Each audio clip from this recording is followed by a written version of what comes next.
Bueno, vamos a aprovechar lo que nos queda del día de hoy, haciendo un repaso de términos y de conceptos, muchos de los cuales ustedes ya conocen info y algunos de ellos también de digital.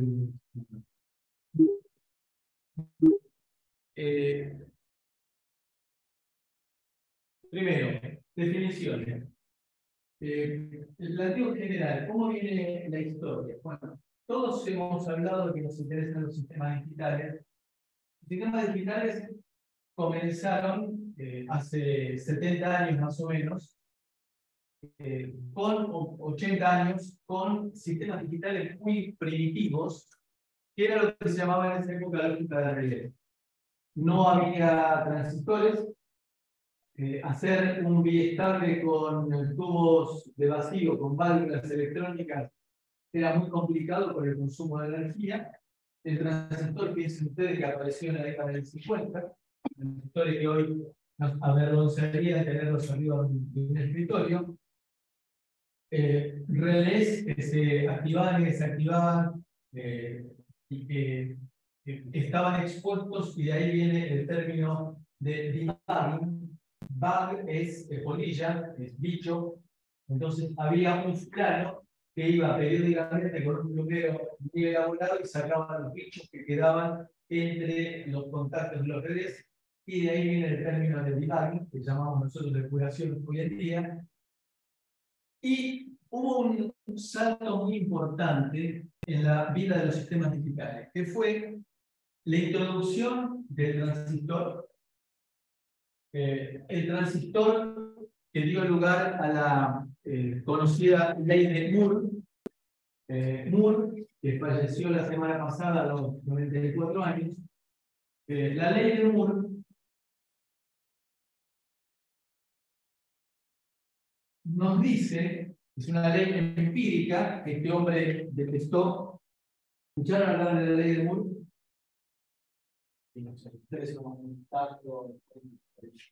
La densidad de transistores, es decir, la cantidad de transistores por unidad de superficie, se va duplicando a periodos regulares. Arrancó siendo cada 2 años y terminó siendo cada 18 meses. Con lo cual, si hacemos la cuenta desde que apareció en el año 74, los primeros microprocesadores, en el espacio que había un transistor, hoy tenemos millones de transistores. 2 a la 30, si no me equivoco. Con lo cual, lo que se logró fueron varias cosas. Primero, disminuir el costo. Por otro lado, mejorar la performance, porque al achicarlo, las distancias que tienen que recorrer las señales son menores, se puede trabajar en mayor velocidad. Tiempos de propagación de onda a través de los conductores internos del circuito. También hay otra ley que en su momento lamentablemente no anoté, de un japonés. Perdón, un detalle importante. Moore fue uno de los fundadores de Fairchild, que fue el primer fabricante de circuitos integrados, lo que hoy para nosotros es algo de museo, que son los TTL. Lo inventó, los puso en el mercado Fairchild, y luego pasó a una empresa que tuvo su gran momento en la explosión de las PC, que fue Intel. Moore fue uno de los fundadores de Intel. Un tipo que donó muchísimo de dinero que ganó. Según lo que leí en las necrológicas en los últimos tiempos, llegó a ganar 5.100 millones de dólares en fundaciones de beneficencia. Ahora de beneficencia. Es decir, que algún dinero debe haber hecho. Hay otro, ya digo, un japonés que hizo algo, y no lo pude encontrar nunca más, y lo he buscado y lo he encomendado, a ver que alguien lo vuelva a encontrar, que hizo algo similar con respecto a la potencia disipada. Es decir, la potencia disipada, al disminuir el tamaño de los semiconductores, también la potencia disipada disminuye en igual proporción. Y de hecho, el ejemplo, estoy hablando de hace unos 5 o 6 años que lo había visto, esa computadora, mi computadora personal, según lo que decía, porque es la de casualidad la que usaron de ejemplo, si se hubiera realizado con la tecnología de 1991, la autonomía de baterías era de 1,5 segundos. Es decir, que el consumo de energía en 1991 era, hoy en día la autonomía de esta máquina, depende de lo que sea, que está entre 5 y 7 horas. Con lo cual, la evolución de la tecnología nos lleva a dispositivos más baratos, porque al disminuir el tamaño, el mismo silicio se utiliza para mayor cantidad de integrados. Y por otro lado, también disminuir el consumo de energía, cosa que hoy en día nos preocupa demasiado, nos preocupa muchísimo como corresponde, por toda la situación de, ecológica de mantenimiento de la energía.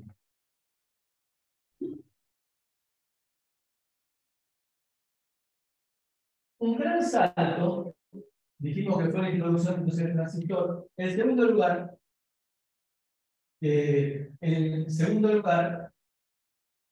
la aparición de la lógica programada. Intel fue una empresa que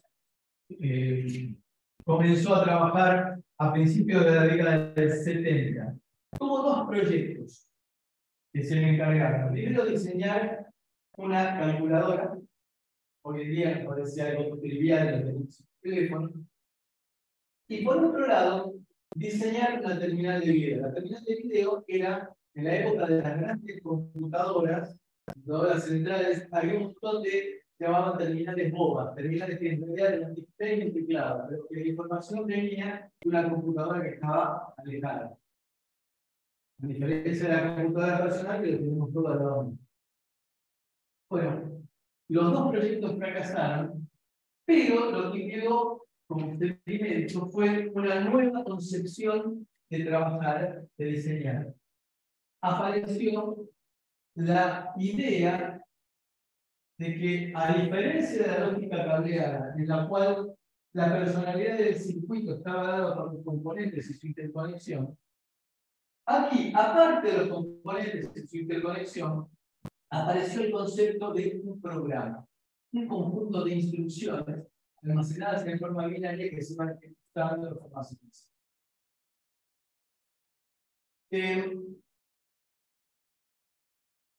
Los proyectos fracasaron, pero quedó la idea. ¿Cuál es la importancia de la incorporación de la lógica programada?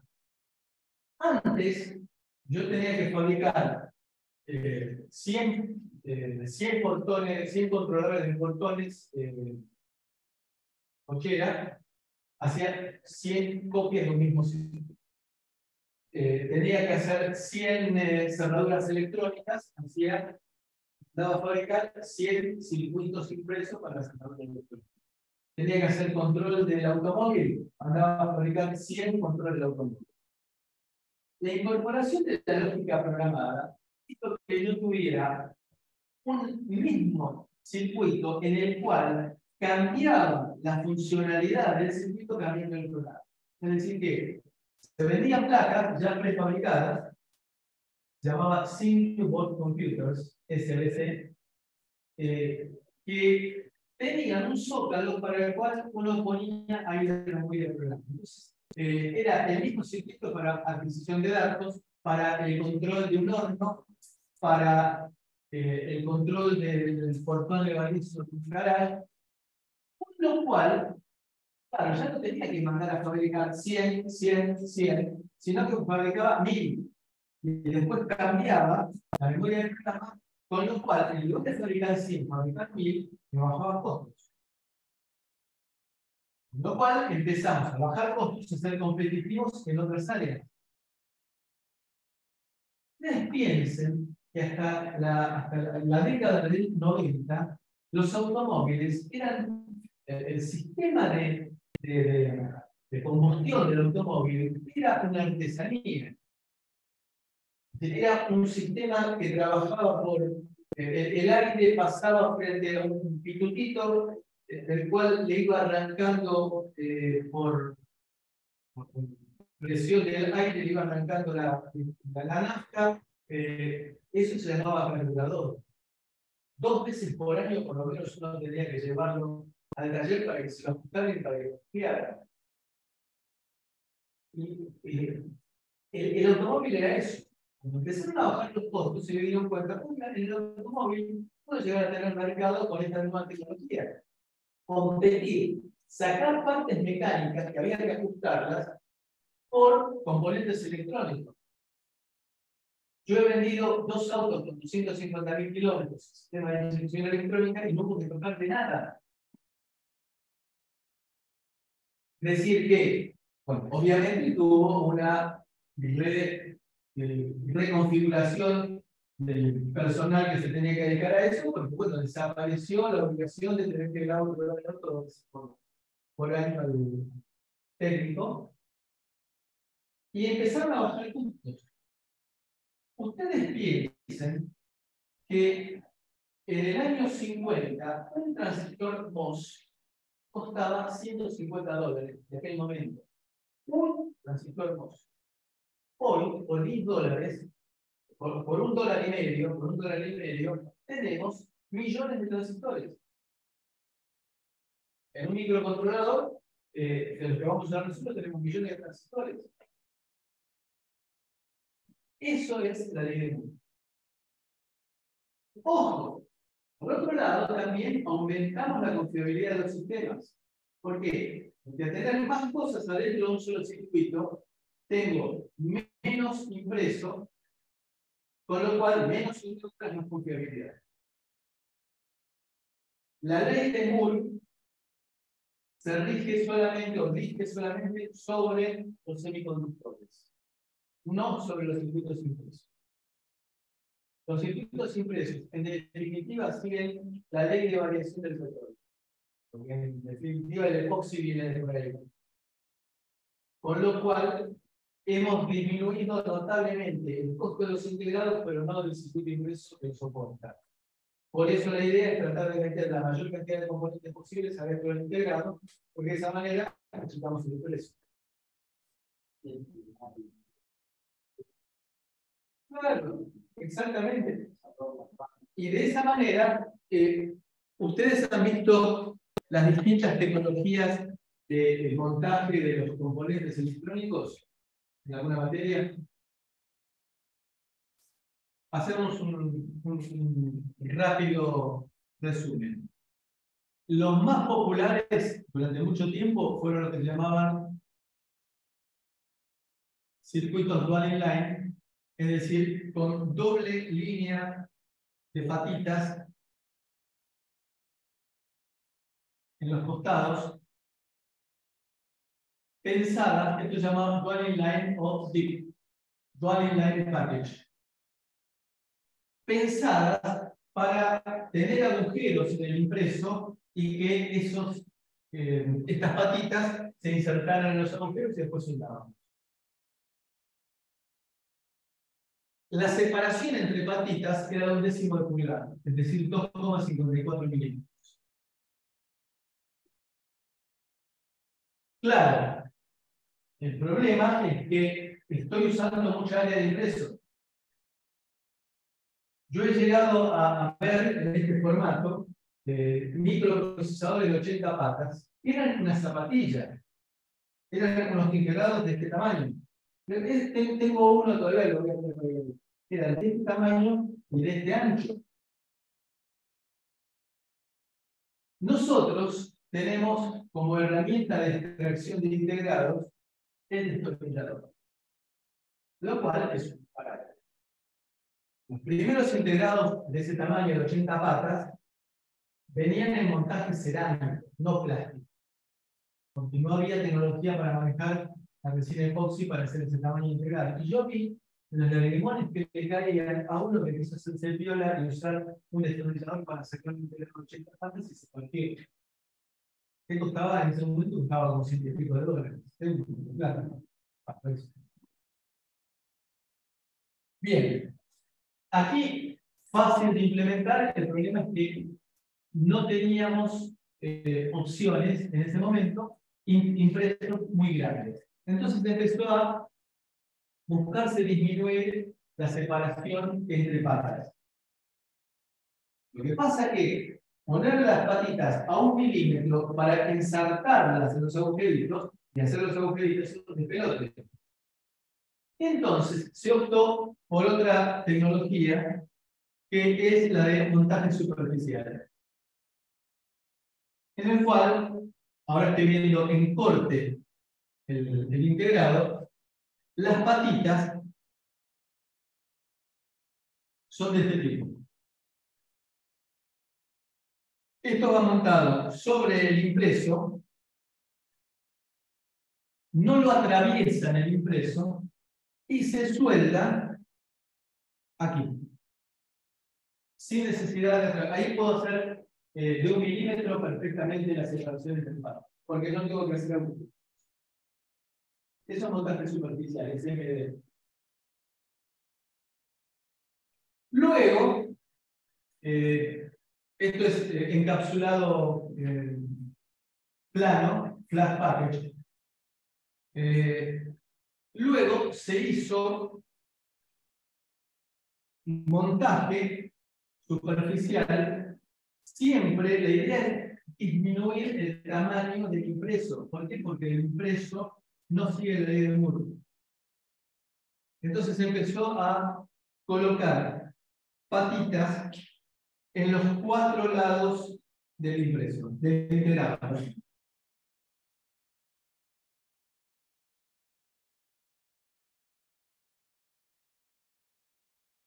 Y esto se llamaba QFP.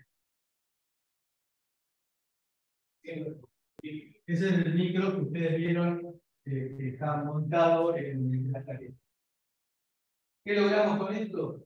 Que en un integrado de 1 centímetro por 2 centímetros tengamos un chilarrada. No, me falta la pregunta. 1 centímetro por 1 centímetro, 40 patas. Y luego, ¿por qué en la parte de abajo del integrado no ponemos patitas también? Y ahí aparece una tecnología nueva que se llama BGA. BGA es Ball Grid Array.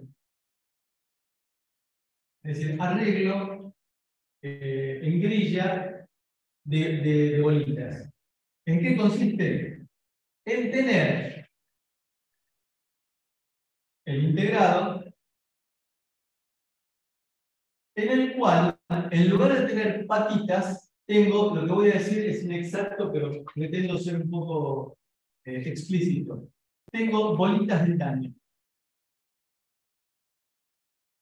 en toda la superficie.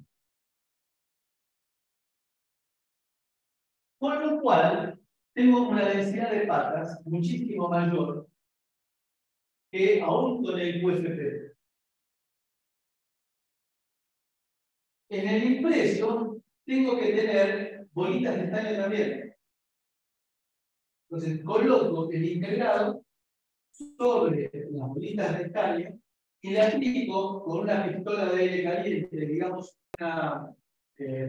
un secador de pelo concentrado en haz de aire caliente y logro fundir las bolitas de estaño del integrado y de la patilla y del impreso. Es notable ver cómo por tensión superficial, si no está perfectamente alineado el integrado, solo se mueve y se ajusta. Y por la tensión superficial del estaño se está ajustando. Bien. Este es el montaje que se utiliza en cualquier sistema de alta integración. Se llama Ball-Grid Array. Podemos llegar a tener en un integrado de 3 centímetros por 3 centímetros 400 patas. ¿Qué logramos con esto? Logramos disminuir el tamaño del impreso, la plata, y aparte aumentar la confiabilidad. Cuanto menor cantidad de condiciones y de traza de impreso tengamos, se aumenta la confiabilidad de todo el conjunto. Entonces, la lógica programada nos trajo un montón de ventajas. Bajar costo. Piensen ustedes que el automóvil de la década hasta el principio de la década del 90, los automóviles eran totalmente eléctricos y mecánicos. Ni encendido electrónico. Hoy en día, en un auto de calle, no estoy hablando de un Audi, estoy hablando de un Mercedes, no estoy hablando de un BMW, un auto de calle tiene 7 computadoras, por lo menos, entre sí conectadas. ¿Qué es lo que nos incorpora la lógica programada? Un microprocesador, unidad central de proceso, es decir, el cerebro de todo el sistema. Vamos a tener circuitos de comunicación con el mundo exterior o interfaces, y acá hacemos hincapié en la sintaxis, es decir, la forma en la cual nosotros escribimos interfaz, el singular es interfaz con Z, y el plural será entonces interfaces.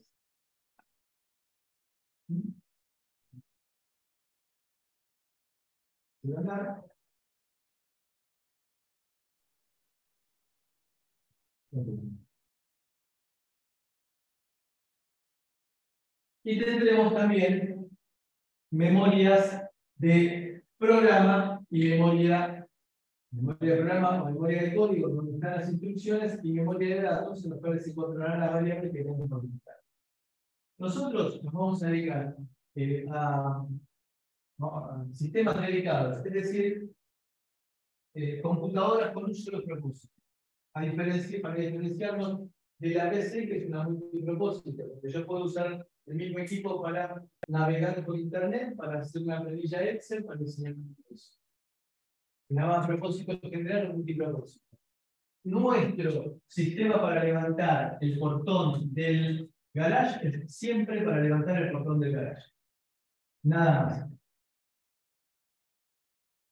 Son sistemas dedicados que se utilizan hoy en día en la totalidad de los dispositivos de los electrodomésticos de la línea blanca, lavarropas, heladeras. Ya el último eslabón de la parte electromecánica era la heladera, hoy en día ya es electrónica. Los lavarropas incorporaron desde hace unos 20 años más o menos un único motor. Antes era un conjunto de motores. Había cajas de cambio significa cajas de cambio, para utilizar el mismo lavarropas para centrifugar. O también, lo que se tenía era un lavarropas, en el cual se sacaba la ropa mojada y se llevaba a un centrifugador externo.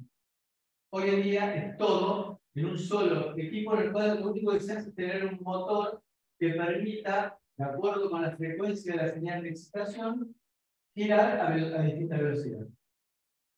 Es decir, un único motor. Y que se lo hace girar en un sentido, en el otro, a velocidad baja o a alta velocidad para centrifugar.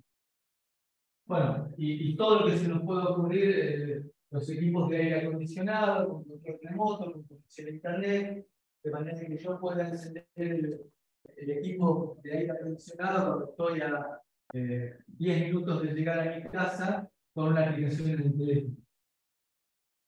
En los automóviles decimos que hay un montón de computadoras interconectadas. Los sistemas de seguridad, en el caso del automóvil, el sistema de alarma, en la casa también. En el transporte público,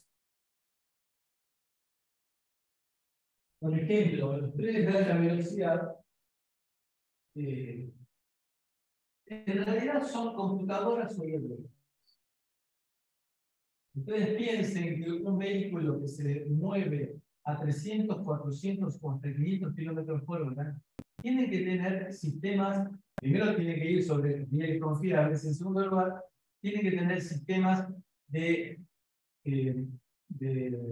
automáticos de regulación del movimiento. Es decir, a mí me ha tocado viajar en un tren de alta velocidad en el cual el camarero ponía una bebida, un café o un jugo arriba de la mesa y el jugo no se movía, no se sacudía absolutamente para nada, por todos los sistemas de suspensión controlada que tienen. Me tocó viajar en uno de esos trenes y a los 3 días me tocó viajar en ese mismo. Bueno, entonces son grandes computadoras que viajan montadas sobre rieles. A mí la verdad que a mí el tren me fascina, estoy suscrito en YouTube a grupos de ferrocarriles y es maravilloso lo que se puede llegar a hacer. Es muy distinto viajar en trenes de buena calidad a viajar en un micro o en un avión.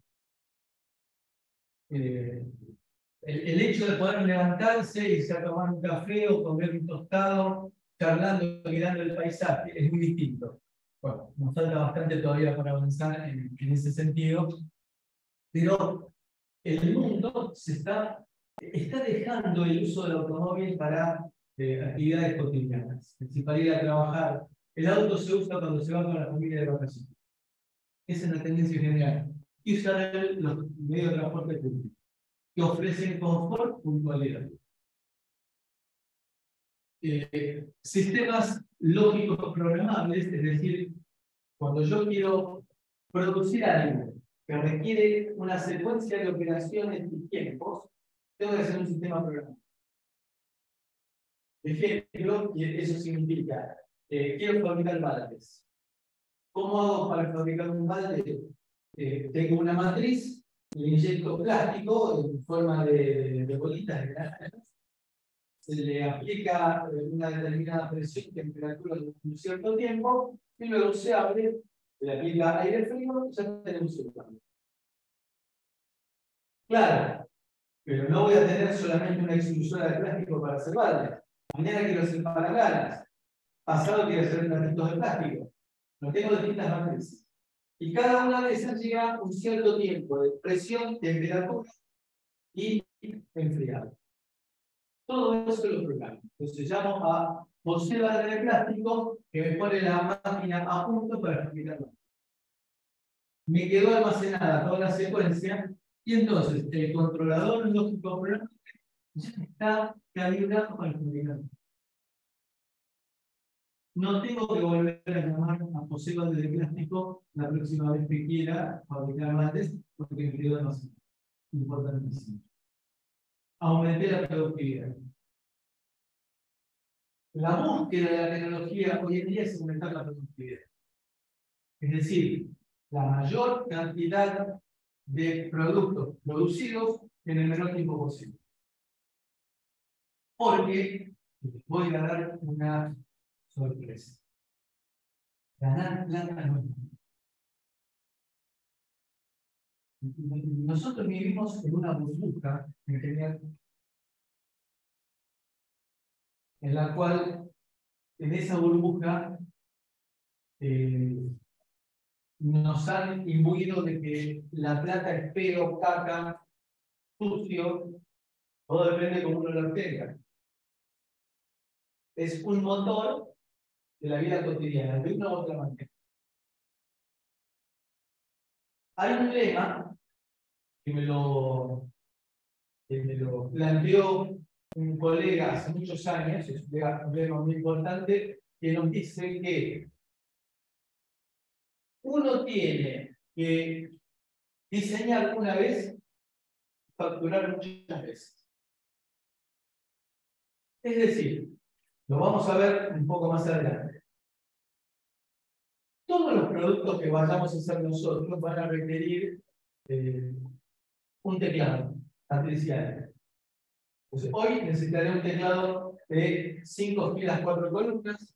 Mañana uno de 6 filas, 3 columnas. Pasado uno de 11 filas, 4 columnas. perdón, 11 columnas, 4 filas y así sucesivamente. El teclado está siempre presente. Entonces, pregunta, ¿tengo que diseñar el teclado para cada producto que yo vaya a fabricar? Y la verdad que no. Bueno,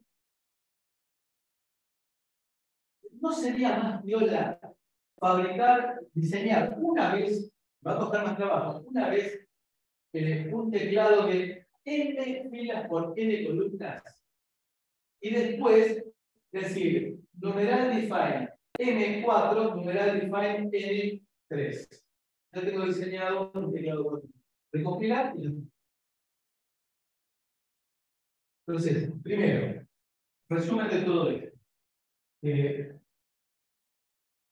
Ganar plata con nuestro trabajo está bien, es lícito, es legal, es nuestra forma de vida. Y en segundo lugar, tratar de mejorar nuestra productividad. Diseñar una vez y facturar muchas veces.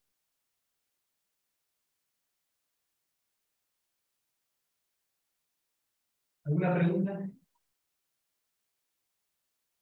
Más Oye, chicos, un minuto, le recuerdo rápido. Lo que decía Marcelo, yo puedo decir que siempre se tiene que hacer un sentido, pero parece que tiene que ser muy mal, los dentro de la escuela de ingeniería, y esto es una postura personalidad que es bastante equivocada. La ingeniería de las instituciones de la comunidad de las que mejor calidad académica tiene, mejor posiciones a nivel nacional. Siempre lo mismo, ingeniería electrónica, con la facultad de la tiene que estar entre las tres, top de lo que es y si van a vivir la segunda, pues también como yo en este momento me necesito. Muy probablemente con la ropa, por otro la crítica y el más ¿qué quiere decir? Técnicamente, ustedes como ingenieros no van a tener nunca un problema de suplencia. Si tienen algún problema, van a un manual y van a tener ¿cuál es la diferencia principal que tiene lo que hicimos Marcelo recién? El ingeniero no le falta una parte de un información que tiene que ver con la parte de cómo comercial, un poco estado de la negocio, cómo es el producto, cómo se tiene que pensar, no la cosa que tenga que pensar. ¿Cuánto cuesta el negocio? Pero no pensamos, la regla de 100 pesos, que la gente de los de negociado para decir, no, tiene una usuario para tener que actualizar ese costo de hora, y van a tener que presentamos a nosotros un costo de proyecto. Si el proyecto valió que porque acá está también una atención, que además necesita para ese proyecto, y van a tener que claro, hace unos años tuvimos un técnico de relacionamiento sobre el mercado. Ahora se implementan nubes de ellos están en práctica. Imagínense hace 15 años y hay importantes. Empezamos a trabajar en una sociedad de proyectos, empezamos a trabajar en casi 4.000 especies, o menos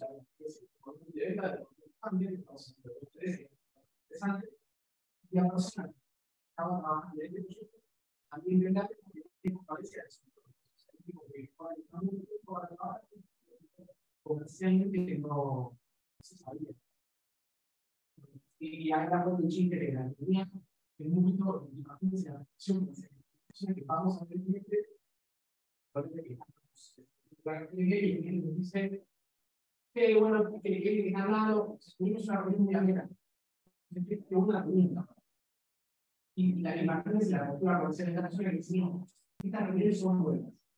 Y acá viene Chile que me dice, por vos si puedes ser en este tipo de reuniones, yo estoy comiendo el producto. Y te toca y decimos, que un chiste. O sea, imagínense la realidad comercial autónoma, gente que igual que está política comercial, control, tipo de la universidad, aumento y todo eso. Estas son las cosas que creo que el sector y la palabra comercial no es algo malo, la palabra comercial es social, no voy a hablar, no, la palabra comercial es tener un conocimiento visual del mercado, el estado de la conocer las operaciones, conocer las tasas de inflación que pueden llegar a este país, porque eso no tiene que realizar la política comercial, es un ámbito mucho más complejo que a mí me se debería, es una materia directiva, pero debería estar dentro de la política de Ustedes, por ejemplo, tienen que diseñar un COS. Un COS. ¿Les parece razonable que dentro del diagrama de desarrollo temporal del producto del COS OS diga desarrollo del software, 1 año? Sea una rayita que diga 1 año. ¿Está bien? Hay muchas cosas, me parece que es el mismo. ¿Por qué? Y de organización del mejor también. Y también puedes ver qué cosas te condicionan para ir dando tiempo. Y si yo digo 1 año, ¿cómo sé si voy en tiempo adelantado o atrasado? ¿Y cómo hago para saber si estoy manejando bien la plata? Porque no es solamente el tema tiempo, de vuelta, el tema plata. Nunca un proyecto se encara diciendo este proyecto cuesta 5 millones de pesos, quiero los 5 millones de pesos hoy. Sino que normalmente en la proyección se hace un ingreso, un flujo de fondos. El primer mes necesito 300.000 pesos, 5 meses 500.000 pesos, y sucesivamente. Si yo digo 1 año, no tengo forma de darme cuenta si voy bien con el diseño del software, si voy mal, porque eso me representa también plata. Supóngase que me doy cuenta, en un momento dado, de alguna forma me doy cuenta que voy a avanzar. ¿Qué tengo que hacer? Contratar más gente. ¿De dónde saco la plata? Entonces, si yo voy haciendo módulos, esos módulos me permiten tener entregables. Por ejemplo, diseño del núcleo del sistema operativo. 2 meses. Y ahí me doy cuenta, si a los 2 meses no me entregan el diseño del núcleo del sistema operativo, estoy atrasado. Si me lo entregan antes, estoy adelantado, me equivoqué en la planificación. Y en definitiva, lo que se pretende es que la experiencia que hago con este proyecto me sirva de base para el siguiente. Diseñar una vez y facturar muchas veces. Entonces, la idea es que en el siguiente proyecto aproveche toda la experiencia de este, sabiendo con qué clientes, con qué proveedores tengo que trabajar, con cuáles no, qué técnicas tengo que utilizar, qué técnicas no. Es decir, todo esto forma parte de una experiencia. La idea que nosotros le proponemos acá es, primero, nada de decir 1 año para el desarrollo del software, sino hacerlo en módulos. Y que sean esos módulos con entregables, es decir, verificables. Porque de vuelta me permiten saber cómo estoy manejando la plata. Y la tiempo y plata están íntimamente relacionados. Porque si me estoy quedando corto de tiempo, voy a tener que tener gente de otros proyectos, o voy a tener que contratar gente.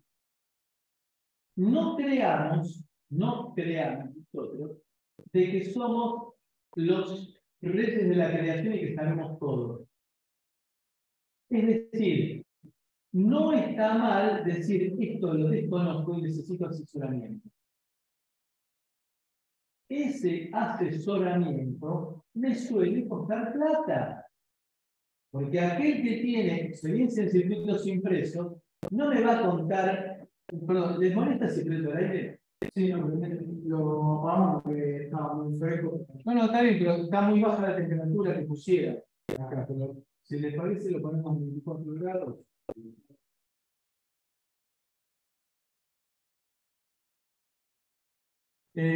Porque siento que está un poquito viciado el aire. No sé si voy a poder compartir. Sí, después está. Bueno, entonces, un proyecto tiene que ser la base de lo siguiente. Tengo que documentar, escuchen la palabra esta, y quizá nunca la escucharon antes, documentar todo lo que hago. ¿Qué significa documentar? Anotar las experiencias. Voy a probar con utilizar switch case en lugar de función esa función. Lo anoto. El resultado la compilación me dio mayor tamaño de memoria, no me conviene. Documental. Eso es documental.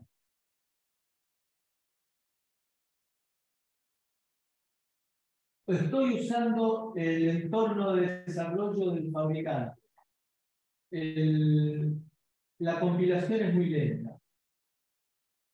Anoto. Cambio el compilador en el entorno de desarrollo.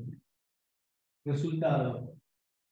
El tiempo de compilación empeoró. Vuelvo al anterior. Eso significa documentar. De manera que la próxima vez que me encuentre con este problema, tenga alguna algo en donde ir a leer y a preguntar. Insisto.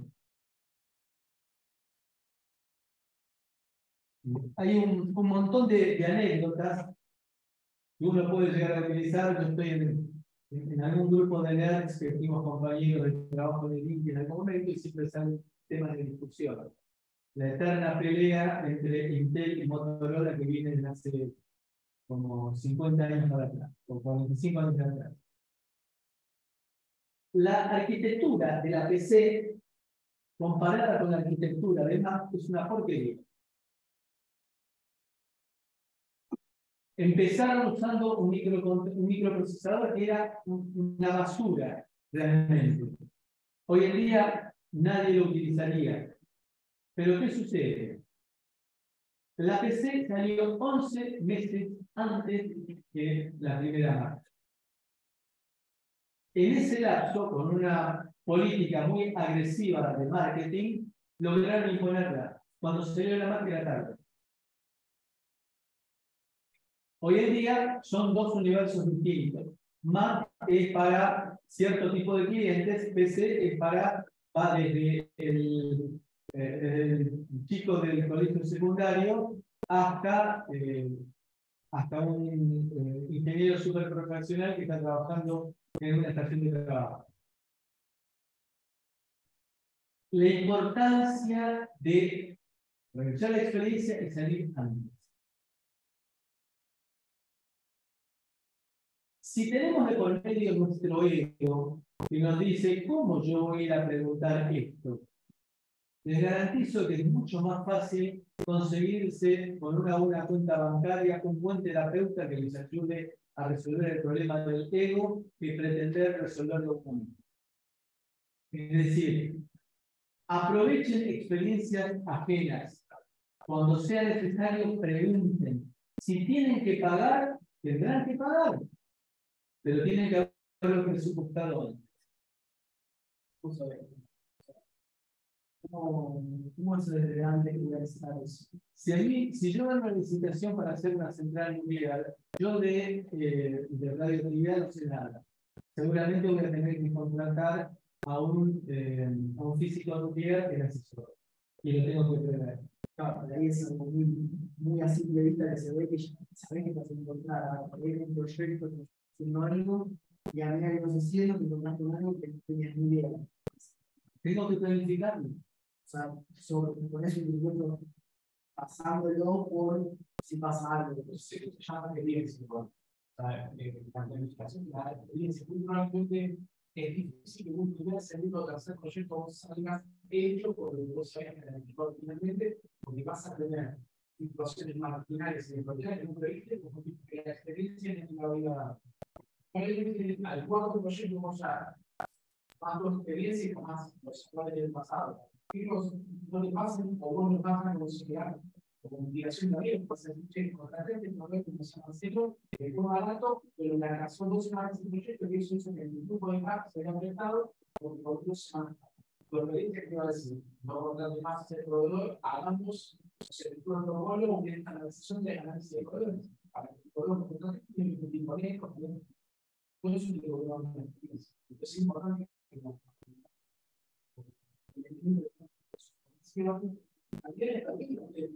porque se equivoca y qué nunca va a hacer. Usted nunca le diga a hacerlo, la aprobación así como un grupo compañero. Planifican 200, que resulta que después llevan 400. Hay más de un compañero. Si yo van a porque el tiempo no va a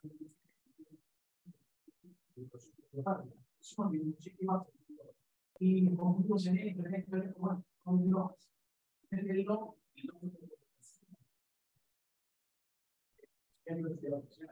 lo resumo en un ejemplo, lo que está diciendo Juan. Un jefe que está mirando por arriba del otro que están haciendo. Nosotros nos vamos a sentar al lado de ustedes para tratar de que hagan lo que tienen que hacer. Esa es la gran diferencia. Pero la idea es que ustedes vayan haciendo experiencia. Cuando yo planifico, tengo un montón de signos de interrogación. Pero primero de todo, es necesario planificar, tener un método, lo vamos a mencionar enseguida. Tener un método. Y utilizar la experiencia previa y saber, este punto en particular, diseño de lazos de enlace fácil. No tengo la más pálida idea. Voy, lo llamo a Navarro, le digo, che, Carlos, ¿me puedes dar una mano para diseñar un lazo de enlace fácil? Bueno, estos son, y es normal que no tiene que sentirse afectado. Estos son 10 horas de trabajo. Mi hora de trabajo cuesta tanto. Es así. No es de amigo. Nos hemos acostumbrado mucho que las cosas se resuelvan a nivel de amigo. No. Esto es una relación profesional. Bien. Arquitecturas. Tenemos von Neumann y Harvard. Von Neumann, la arquitectura de la PC, tradicional, en la cual tenemos una única memoria. Una única memoria. En la cual, en esta única memoria, podemos tener datos y programas en forma indistinta. Mientras que en la arquitectura Harvard tenemos memoria de datos y memoria de programa por separado, con bases separados, de manera que yo pueda estar accediendo a la memoria de datos al mismo tiempo que estoy accediendo a la memoria de programa. Esta es la arquitectura que nosotros vamos a utilizar, la Harvard, algo modificada. ¿Por qué? Justamente porque nos permite trabajar a mayor velocidad en tiempo real. Vamos a definir enseguida qué es tiempo real. Las máquinas históricas eran máquinas de 4 direcciones con un código de operación, un primer operando que le doy la dirección, un segundo operando que le doy la dirección, suma, operando 1, operando 2, resultado y próxima instrucción. Como esto es demasiado difícil de implementar, empezamos a serruchar pedacitos. Lo primero que serruchamos es la dirección de la próxima instrucción y la reemplazamos por un puntero, que se llamará contador de programa, que va barriendo la memoria del programa. Y de esa manera va accediendo a la próxima instrucción. Entonces tenemos la máquina de 3 direcciones con el código de operación, la dirección del primer operando, del segundo operando y del resultado. Nosotros lo vamos a implementar durante, nos parece, el contador de programa. Lo vamos a resolver de una manera bastante interesante, que es nuestro microcontrolador, lo mismo que el Cortex M0, tiene en principio instrucciones de 32 bits de ancho, en el cual la dirección del primer operando está dada por 4 bits, la dirección del segundo operando va a estar dada por 4 bits y la dirección del resultado va a estar dada por 4 bits. Ustedes dirán, ¿cómo 4 bits si el micro trabaja con 32 bits? Porque en realidad ahí estoy seleccionando uno de 16 registros internos que tiene el microcontrolador. Con lo cual, con 4 bits yo selecciono el registro 4, el registro 6 y el registro 11. Pero obviamente que primero tengo que haber cargado en otra instrucción anterior el primer operando en el registro 4, el segundo operando en el registro 11. Bien, entonces nosotros vamos a trabajar con esta arquitectura Harvard modificada, máquina de 3 direcciones, también modificada, en la cual los operandos estarán en registros internos. No tengo instrucciones que me permitan trabajar directamente sobre memoria. No tengo instrucciones que me permitan trabajar. No puedo sumar una posición de memoria con un registro. tendré que traer el contenido de la posición de memoria a un registro y reduciendo después esa localización. La función a la RAM, No, en la PC puedo trabajar directamente sobre el micro de la PC me permite sumar un registro con una posición, con el contenido de una posición. cuando el programa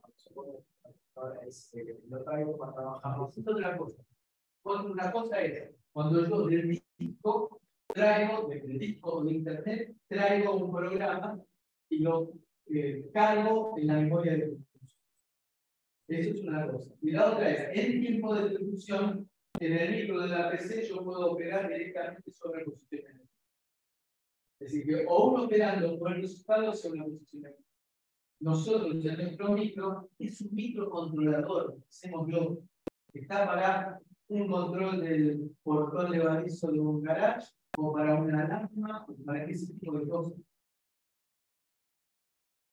Sistemas embebidos. Esta es una palabra que hemos peleado durante mucho tiempo, tenemos interfaz, que fue motivo de pelea durante muchos años, porque en otra, digamos, es una victoria que han entendido los tecnológicos, que en otras universidades hablaban de interfaces con S. Las interfaces con S son interfaces de procesos químicos. Faz es cara en árabe. Entonces, interfaz es entre dos plaquetas. De ahí hemos derivado la interfase.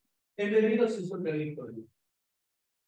Hay lugares en los cuales hablan de sistemas empotrados.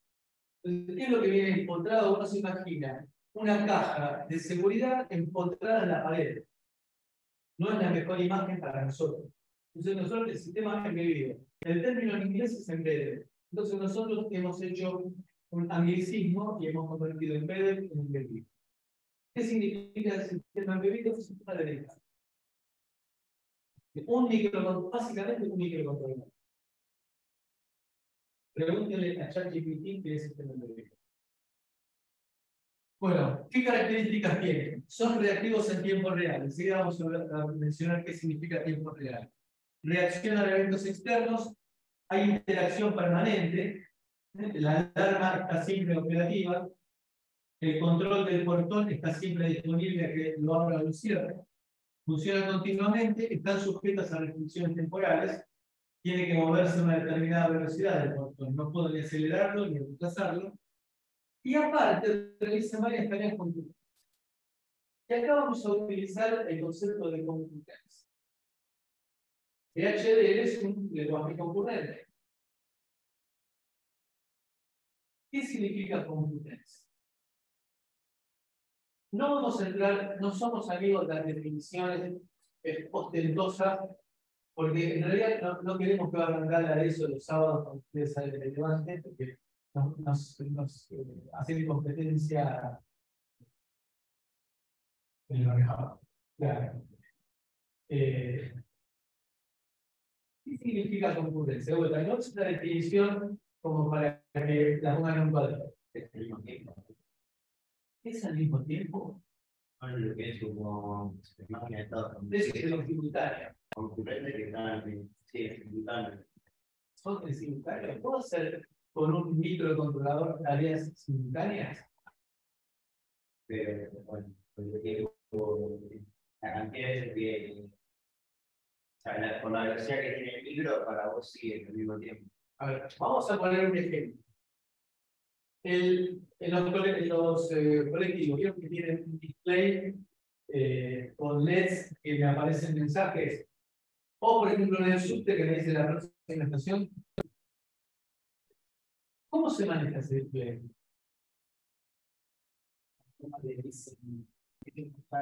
Ok, es un campo de acuerdo. Pero, ¿qué hago? ¿Tengo todos los LEDs encendidos simultáneamente? ¿Cómo hago? Va variando. Entonces, prendo un dígito y tengo los demás aparatos. Apago ese dígito y prendo el de lado. Y así sucesivamente. ¿Qué pasa con la resistencia del iónico? Se integra. Pero eso es concurrente. Es decir, en realidad tengo un multiplexor temporal, acuérdense de la imagen que vamos a usar un montón de veces. Tengo un multiplexor temporal que va a barrer teclado, va a actualizar display, va a leer el puerto de entrada serie, va a escribir sobre el puerto USB. Y si yo lo veo desde afuera, me da la impresión que está haciendo todo simultáneamente, pero lo está haciendo de forma concurrente. ¿Queda más o menos la idea? Nosotros lo que vamos a hacer cuando colocamos sistemas operativos en tiempo real es manejar la concurrencia. ¿Bien? Nosotros vamos a trabajar en una aplicación en particular. El control de levantar portones de un garage sirve solamente para eso. Las computadoras tienen múltiples aplicaciones que podemos utilizar para un montón de cosas. Nosotros nos vamos a concentrar en el diseño de un equipo dedicado. Y normalmente forman parte de un sistema mayor, es decir, que podemos llegar a tener varios microcontroladores comunicados. En muchos casos, con el costo tan bajo que tiene el microcontrolador, te conviene dividir un proyecto grande en proyectitos y que se comuniquen entre sí varios microcontroladores más pequeños que tener un único microcontrolador. ¿Por qué? Porque entre otras cosas puedo manejar el diseño por grupos separados. Pero yo pongo la idea de antes de incluir todo un chip que está todo. Sí, pero el tipo de desarrollo es mucho más caro que el pago. De vuelta, no hay reglas generales. Si yo voy a hacer 10 unidades, es muy distinto que si voy a hacer 1 millón de unidades. Si yo, en la clase que viene, vamos a ver que en esas, con el medio de una técnica, me ahorro el plan, ¿cuánto me dio? 20 centavos de dólar, claro. Si yo fabrico 1 millón de unidades, ganando. Ya son 200 dólares. Es muy bueno para dejar la ingeniería, es muy buena para manejar ambigüedad. Y depende del caso. Es cierto. Pues hay casos en los cuales, si voy a hacer 10 unidades, pero tengo que hacer una calculada, me conviene dividirlo en 2 microcontroladores. Y que haya 2 grupos que estén trabajando, uno con otro, con un microcontrolador, otro con otro, porque después se complica. Bueno, controles, ustedes se pueden imaginar, las registradoras, sistemas de seguridad, las alarmas hoy en día son totalmente electrónicas, con técnicas inalámbricas para colocar los sensores de movimiento sin tener que andar cambiando. Todo lo que ustedes se pueden imaginar, estamos rodeados de computadoras Android. Pueden incluir entonces los sistemas que vamos a usar, son digitales, que pueden incluir un procesador o varios, buscando lo que se llama bots, commercial off-the-shelf, es decir, que estén en la gaveta. En este momento, en nuestro país en particular, es un tema muy importante. ¿Por qué? Como decíamos al principio, como mencionaba Juan, no tenemos stock. Y los plazos de reposición son inciertos. Depende de los flujos de caja que tengamos. De cualquier manera, por regla general, te conviene trabajar con lo que hay en stock.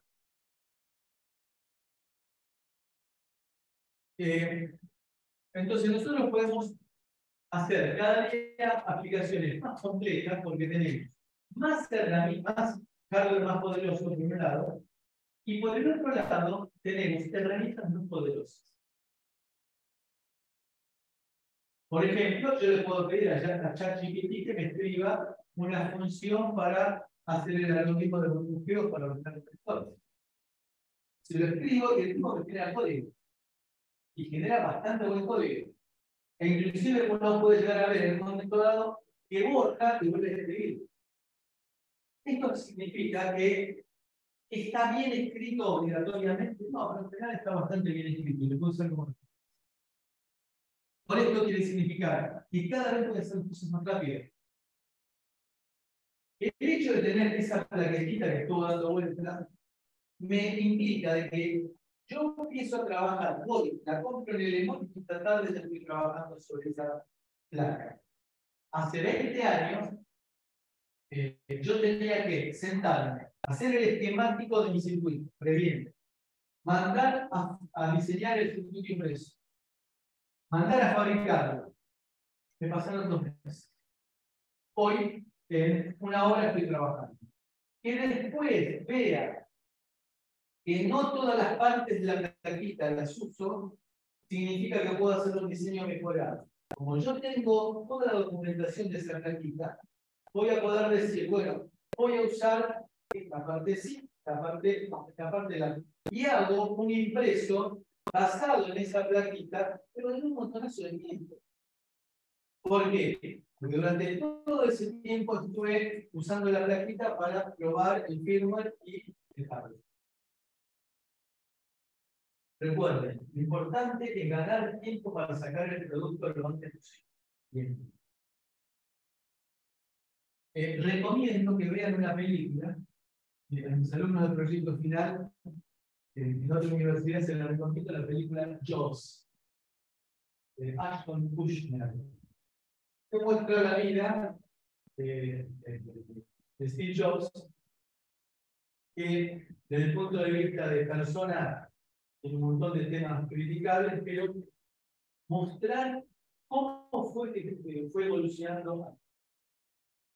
Es uno para sacar conclusiones de que qué cosas yo haría y qué cosas no haría.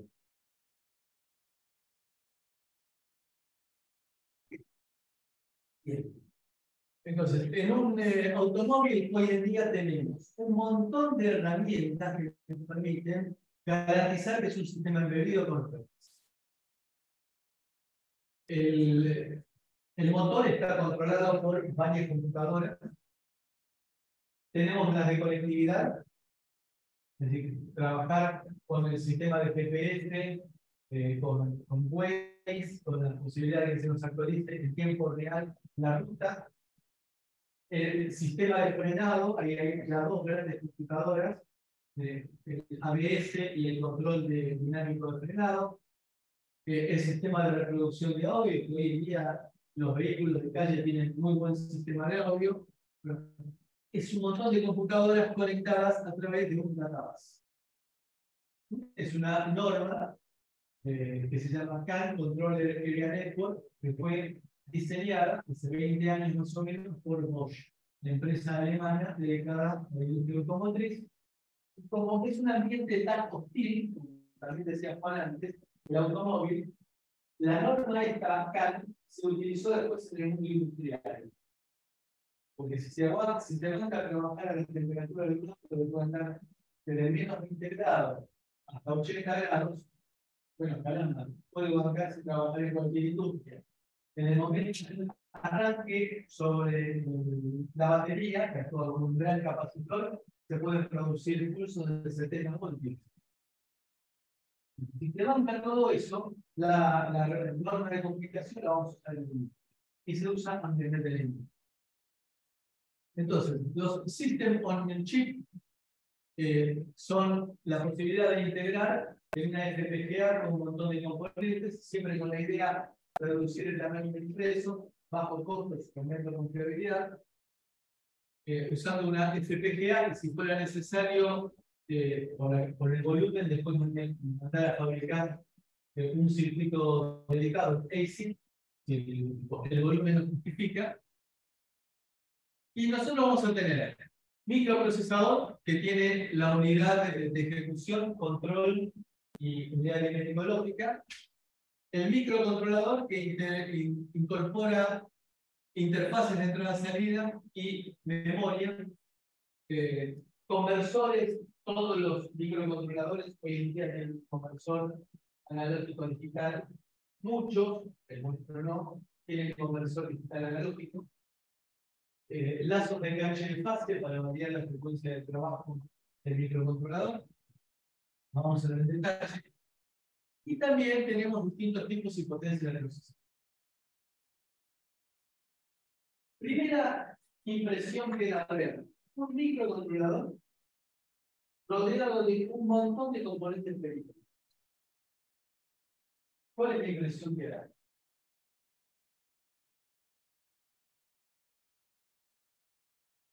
Bien. ¿Y si es complicado, está bien diseñado?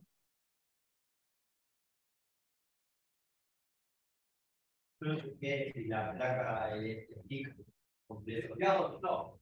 Si alrededor del stick, usemos el stick como base, pero una cosa que no dijimos, que el stick permite conectar, ustedes recuerdan que tenía pilas de pines, está pensado para acercar los chips de Arduino. Entonces, en los chips de Arduino le metí un montón de componentes externos. Lo primero que yo diría es que elegí mal el microcontrolador. ¿Por qué? Porque hoy en día tenemos una enorme cantidad de microcontroladores. ¿Ustedes han visto alguna vez una versión de Linux que se llama Linux Torvald? ¿Qué Linux han visto? Ubuntu, básicamente, Slackware, Red Hat, pero ninguno Linux Torvalds. Pero, ¿y cómo dice? Linux Torvalds sacó una nueva versión del núcleo de Linux. Porque justamente lo que hace Linux Torvalds es el núcleo.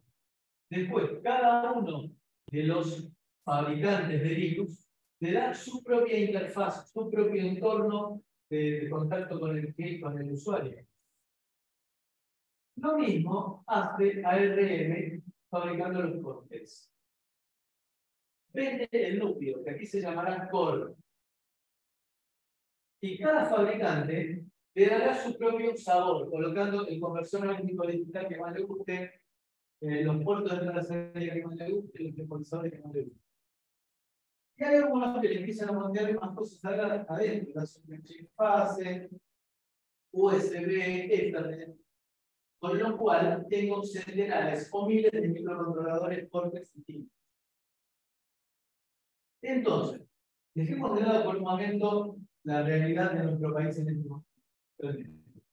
Pero yo puedo elegir el microcontrolador que tenga la mayor cantidad de cosas que yo necesito, de manera que la periferia sea lo más chica posible. Pero el microcontrolador me sale más caro. Claro, pero el impreso de la periferia me va a salir más caro a mí también. Si no utilizo el microcontrolador, no se ve. La norma de diseño es tratar de elegir el microcontrolador más apropiado para mi. Entonces tenemos distintos tipos y potencias de procesamiento. Con un Cortex M4 voy a poder hacer buen procesamiento digital central. Con un Cortex M0, no. Con un Cortex M0, ¿puedo hacer un sistema de alarmas? Sí, y es mucho más barato que el Cortex M4. Entonces, voy a utilizar para cada aplicación, de acuerdo a lo que necesite, elegiré el microcontrolador más apropiado. Y no tiene por qué ser siempre el mismo fabricante. Una duda que no me dio claro. A lo que llamas el microprocesador es el. La plaquita es el negro del cuadro. ¿Qué es el microcontrolador? El microprocesador es el de la PC. El microprocesador es el de la PC. Que no tiene memoria integrada y no tiene periféricos incorporados. Por eso, ese sería el núcleo. El microcontrolador tiene un microprocesador, pero también integra un conjunto de componentes. El primer nombre anterior al microcontrolador era Single Chip Microcomputer. Microcomputadora en solo chip. Porque la microcomputadora es lo que hace a través del proceso, más memoria de datos, más memoria de datos, más interfaces. Esa es una microcomputadora. Y otra consulta, en la industria, el bichito negro, no toda la parte de stick, Depende de los costos. Claro, depende de la producción. Si voy a hacer 3 equipos, puso directamente el stick. Si ustedes recuerdan, tenía un pedacito que daba la impresión de troquelar. El para troquelar lo es decir, la parte chiquita que se troquela se utiliza solamente en el campo de desarrollo. Una vez que lo tengo desarrollado, lo corto, me queda la parte central. Y en realidad me conviene por 3 unidades no la de vuelta, depende de cada caso. Y sobre todo del. Y después tenemos, por último, el procesador digital de señales. Que está orientado a trabajar en tiempo real. Por ejemplo, para procesar video. Todos los efectos que nosotros vemos hoy en los deportes, como el VAR, están hechos con procesamiento digital de señales. Los teléfonos que nos permiten hacer un montón de cosas, como por ejemplo dibujar en el teléfono, tienen un procesador digital de señales. En el caso, por ejemplo, para trabajar con imágenes, video, se requiere un procesador digital de señales de alta performance. Nosotros, para procesar audio, nos arreglamos perfectamente con los protocolos. Pero ni se les ocurre imaginarse procesar video. No se puede. China, la DSP para sistemas montados, poder con este ejemplo se puede hacer hay un montón de experiencias de proyectos que han hecho sí. Más aprovecho nosotros originalmente usamos el X ¿verdad?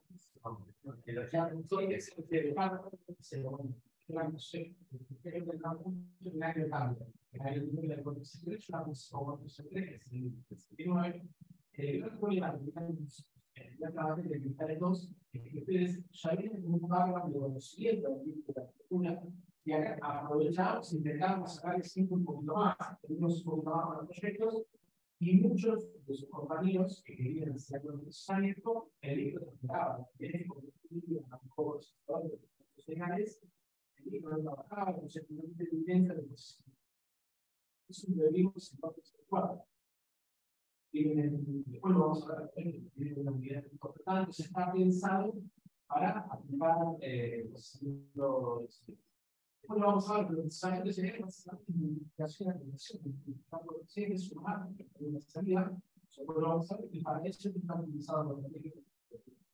El año pasado, por ejemplo, en su proyecto aplicaron un kiosco con el lector académico que representa un kiosco con el acelerador. ¿Qué pasa? El kiosco con el acelerador necesita de alguna forma el proceso de transferencia vincular el título de libro y la tarifa para el proceso.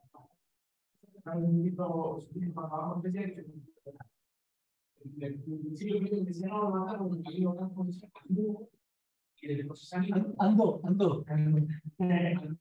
y el procesamiento lo hizo muy bien después lo multiplicamos eso y lo sencillo de Bauer y ese procesamiento que se hizo prácticamente pero lo mismo que sí desde que aplica los puntos muy bien su cuando el vídeo se puede hacer mejor. Digamos, no tenemos si el escritor puede hacer algo, podría enterar las muestras que venían de los de acelerómetro antes de correr el ritmo. Imagínense si después el sensor caía al piso y en 5 minutos te dice caíste y bueno, simplemente gracias. Entonces, con el DSP, el título de Garmin, que es un título con el cual varias operaciones artificiales, una suma y con el asistente que tiene el DSP, el Cortex M4, se ve un montón, porque yo, bueno, tanto lo ejemplo, y cada 10 minutos, menos todavía, digamos. Entonces, el título es una cosa increíble que crea, así que, entre todo tenemos que avanzar la cuenta de que tenemos. Tiene un lindo potencial, digamos, bueno, lo que tendrían, aparte de la falta de back, porque lo único malo que tiene que hacer es tener un back. Nada conmigo, estar, lo puede el tema por facilidad ya integrada. Si todo sale bien, vamos a seguir. Con Chile. Claro, exactamente. Después lo vamos a contar. Vamos trabajando en esa dirección.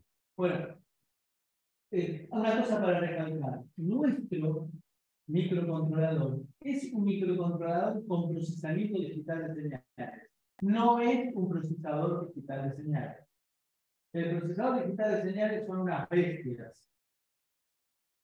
Nosotros podemos procesar audio bien, pero no es un procesador digital de señales. Acá tenemos, por ejemplo, un hardware estándar. Es decir, aquí tenemos un microcontrolador que está acá. Este es más poderoso que el que usamos nosotros. Nosotros usamos un microcontrolador bastante económico, con una frecuencia de trabajo bastante baja, 84 MHz. Hay microcontroladores de la misma especie que trabajan arriba de los 200 MHz y ahí la capacidad de procesamiento crece linealmente con la frecuencia de trabajo. ¿Qué tiene entonces? El microcontrolador, acá tenemos una memoria flash. Fíjense el montaje, las patitas que tiene son imperceptibles y esta es memoria de datos. También las patitas son imperceptibles. Este es el montaje que queda. Entonces, en cada caso, aquí ¿qué tenemos? Tenemos Ethernet, USB, comunicación serie, puertos de entrada salida. Esta es una placa que uno va, la compra, cuesta alrededor de $60, y acá uno puede poner un sistema operativo un poquito más poderoso que el que nosotros vamos a utilizar. Y uno puede poner Linux básico de Linux. De ese estilo. Sí, exactamente. Entonces, usamos un hardware estándar, con lo cual ganamos tiempo de desarrollo, que puede ser, por ejemplo, aquí un intento que hace años que lamentablemente no progresó, por falta arrancó con un montón de universidades que trabajamos en el diseño, y después cada una de los que trabajamos en el proyecto tuvimos otro tipo de exigencias laborales, el proyecto se abandonó, pero fue una buena idea de hacer una computadora industrial educativa, que tenía pulsadores, que tenía LEDs y un microcontrolador más poderoso que usamos ahora, que tenía doble núcleo. Es decir, tenía un Cortex M0 más un Cortex M4 trabajando a 204 MHz. Y los dos Cortex, el uso era encapsulado. Es decir, que el Cortex M0 actuaba como el ballet y el Cortex M4 actuaba como Bruno Díaz. Bien. Bueno, la idea del Shield de Arduino aquí se llamó Poncho y se elaboraron un montón de ponchos para insertar sobre la ilusión.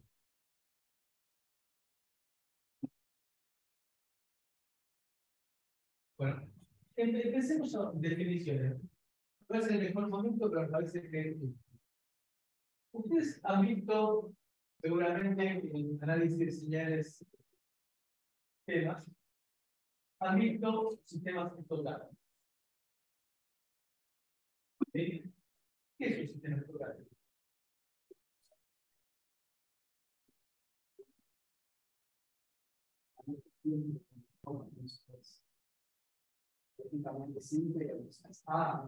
Entonces, estadísticamente puedo predecir su comportamiento.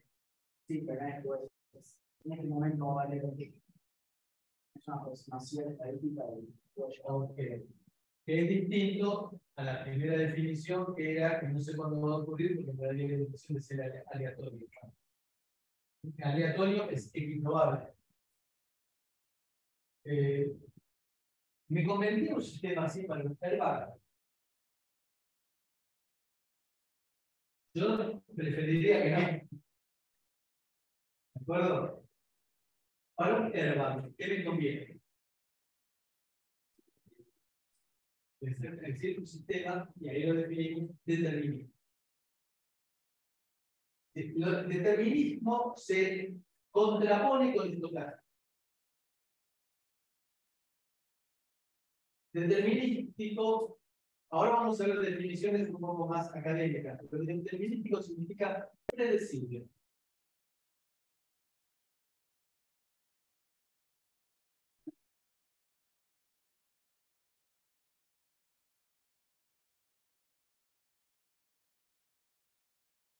En el caso de los estocásticos, el estado futuro no está determinado por los previos, porque cara y seca de una moneda. ¿Puedo sacar 5 caras seguidas? No me importa que la anterior haya sido cara.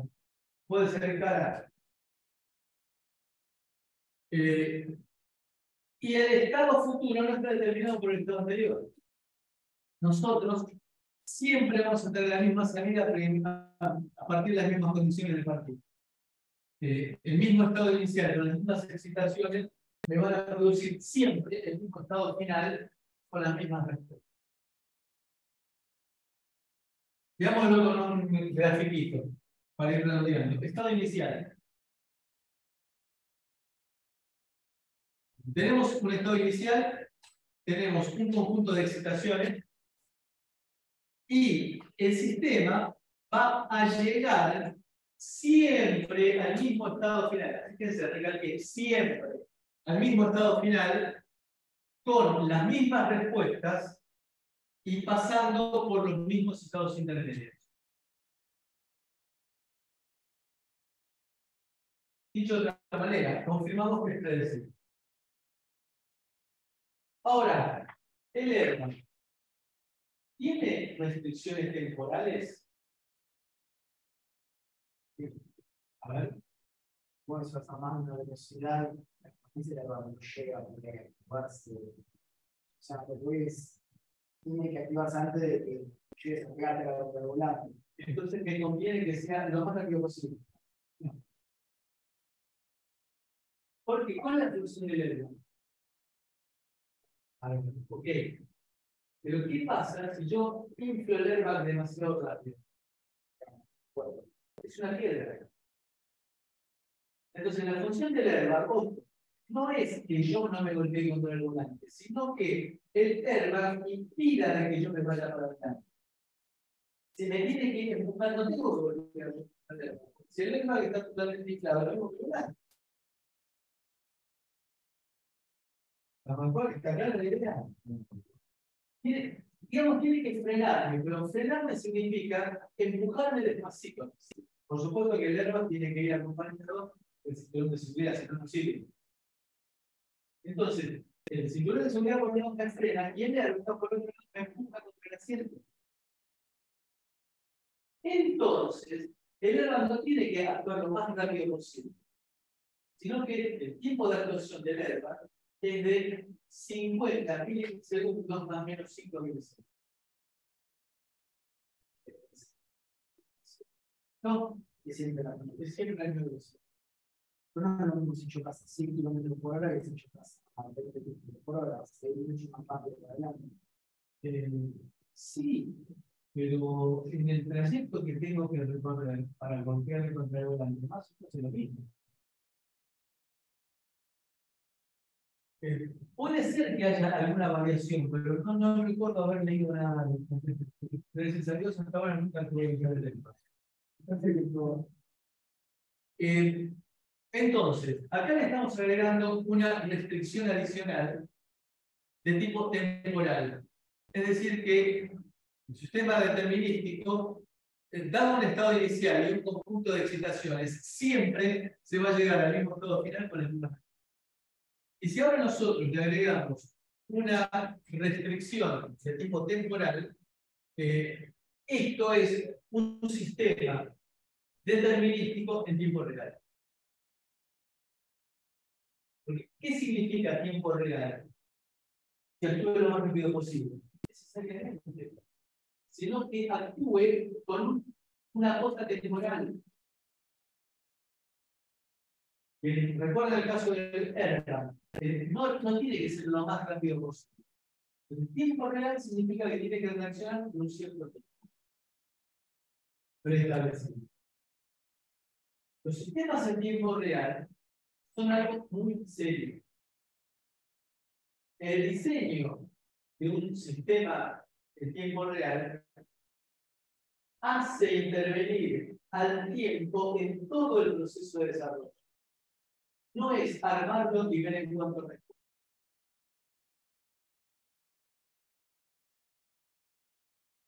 Sino que